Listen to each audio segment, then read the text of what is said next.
በአውሮፓውያኑ አቆጣጠር ነሐሴ 2018 የቪየትናም የቀድሞ ፕሬዝዳንት ትራን ዳይ ኳንግ በኢትዮጵያ ይፋዊ የሥራ ጉብኝት ያደረጉ የመጀመሪያው የቪየትናም መሪ ናቸው። የፕሬዝዳንቱ የ3 ቀናት ጉብኝት ትኩረት በኢትዮጵያና ቪየትናም መካከል ያለውን ኢኮኖሚያዊ፣ ማህበራዊና ፖለቲካዊ ትብብር ማጠናከርን ያለመ ነበር። ኳንግ በወቅቱ ከጠቅላይ ሚኒስትር ዶክተር አብይ አህመድ ጋር የሁለትዮሽ ውይይቶችን አድርገዋል። ከፕሬዝዳንቱ ጋር ወደ ኢትዮጵያ የመጣው የቪየትናም የልዑካን ቡድን እንዲሁም ከግሉ ዘርፍ የቢዝነስ ማህበረሰብ አባላት ጋር ውይይት ያደረገ ሲሆን ምክክሩ በሀገራቱ የንግድ ተወካዮች መካከል ቋሚ ትስስር መፍጠር ያለመ ነበር። የሀገራቱን ረጅም ዕድሜ ያስቆጠረ ታሪካዊ ግንኙነት መሰረት በማድረግ የሁለትዮሽና የባለብዝሃ ወገን ትብብር ለማጠናከር ከስምምነት ላይ ደርሰዋል። በወቅቱ ኢትዮጵያና ቪየትናም በምጣኔ ሀብት፣ በሳይንስና ቴክኖሎጂ፣ በግብርና፣ በፓርላማና በመሳሰሉት የልማት መስኮች በትብብር ለመስራት ከዚህ በፊት የፈረሟቸውን ስምምነቶች ስራ ላይ ለማዋል እንደሚገባም ተስማምተው ነበር። ትራን ዳይ ኳንግ ኢትዮጵያን ከጎበኙ 7 ዓመታት አለፉ። ከ7 ዓመታት በኋላ በኢትዮጵያና ቪየትናም የሁለትዮሽ ትብብር ታሪክ ኢትዮጵያዊ መሪ የደቡብ ምስራቅ ኤሲያዊቷን ሀገር መሬት ለመጀመሪያ ጊዜ ረገጠ። ጠቅላይ ሚኒስትር ዶክተር አብይ አህመድና ቀዳማዊት እመቤት ዝናሽ ታያቸው ለይፋዊ የሥራ ጉብኝት ቪየትናም ገብተዋል። ጠቅላይ ሚኒስትር አብይ ቪየትናምን የጎበኙ የመጀመሪያው ኢትዮጵያዊ መሪ ናቸው።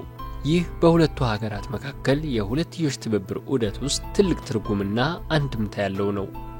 ኢትዮጵያና ቪየትናም ዲፕሎማሲያዊ ግንኙነታቸውን የጀመሩት እንደ አውሮፓውያን አቆጣጠር በ1976 መሆኑን መረጃዎች ያመለክታሉ።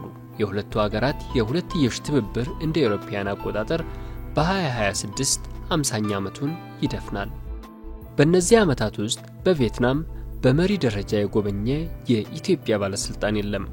ከዚህ አኳያ ጠቅላይ ሚኒስትር ዶክተር አብይ አህመድ ቪየትናምን መጎብኘታቸው በሁለቱ ሀገራት ትብብር የሚነሱ ታሪካዊ መሪ ያደርጋቸዋል።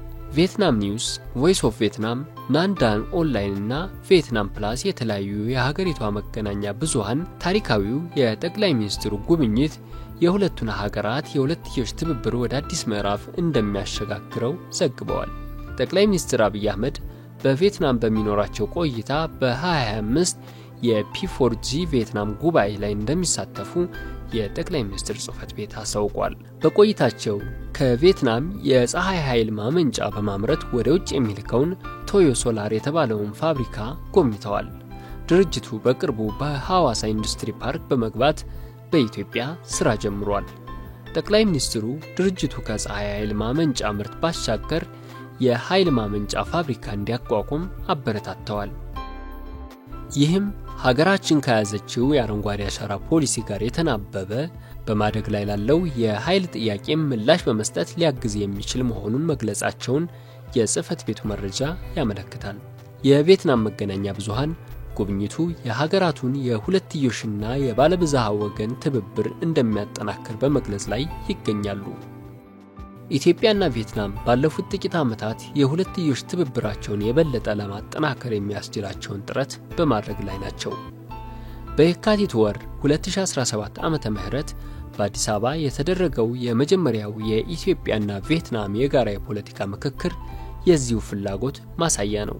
የጠቅላይ ሚኒስትር ዶክተር አብይ አህመድ ታሪካዊ ጉብኝት ለኢትዮጵያና ቪየትናም ግንኙነት የላቀ ትብብርና ግንኙነት አዲስ ምዕራፍ ከፋች ነው። ጠቅላይ ሚኒስትሩ በጉብኝታቸው አካል የሆነው ውይይት ከቪየትናም ኮሚኒስት ፓርቲ ዋና ጸሐፊ ጋር በፓርቲው ማዕከላዊ ጽሕፈት ቤት አካሂደዋል። በውይይታቸውም በተለያዩ የፖለቲካ ፓርቲ ጉዳዮች ብሎም በሀገራዊ ልማትና አስተዳደር ጉዳዮች መክረዋል። የቪየትናም ጠቅላይ ሚኒስትር ፋም ሚንቺን በቤተ መንግስታቸው ለክቡር ጠቅላይ ሚኒስትር አብይ አህመድ ይፋዊ የአቀባበል ስነ ስርዓት አድርገውላቸዋል። ሁለቱ መሪዎችና የልዑካን ቡድኖቻቸው የሁለትዮሽ ውይይት ያደረጉ ሲሆን በሁለቱ ሀገራት የተካሄዱ ማሻሻያዎችን እንዲሁም ለትብብር የሚሆኑ ኢኮኖሚያዊና ፖለቲካዊ ጉዳዮችን በተለይም የልምድ ልውውጥንና ኢንቨስትመንትን ጨምሮ በተለያዩ ጉዳዮች ላይ ሐሳብ ተለዋውጠዋል።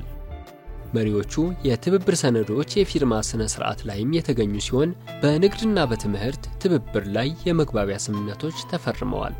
በተጨማሪም በአዲስ አበባና በሃኖይ መካከል በኢትዮጵያ አየር መንገድ የቀጥታ በረራ መንገድ የሚያመቻች የሲቪል አቪዬሽን ስምምነት ተደርጓል።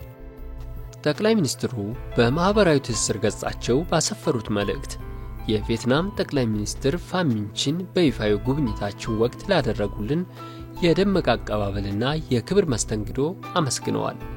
ኢትዮጵያና ቪየትናም የሚያመሳስላቸው ብዙ የጋራ ጉዳዮች አሏቸው።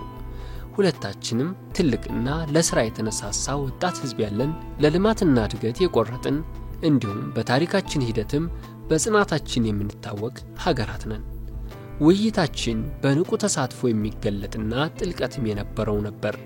ለጋራ እድገትና ትብብር ያለንን ጽኑ የጋራ ተነሳሽነትም አንጸባርቀናል። የሐሳብ ልውውጣችን በሁለቱ ሀገራት መካከል ለጠንካራ ፖለቲካዊ፣ ዲፕሎማሲያዊና ኢኮኖሚያዊ ትስስር በር ከፍቷል።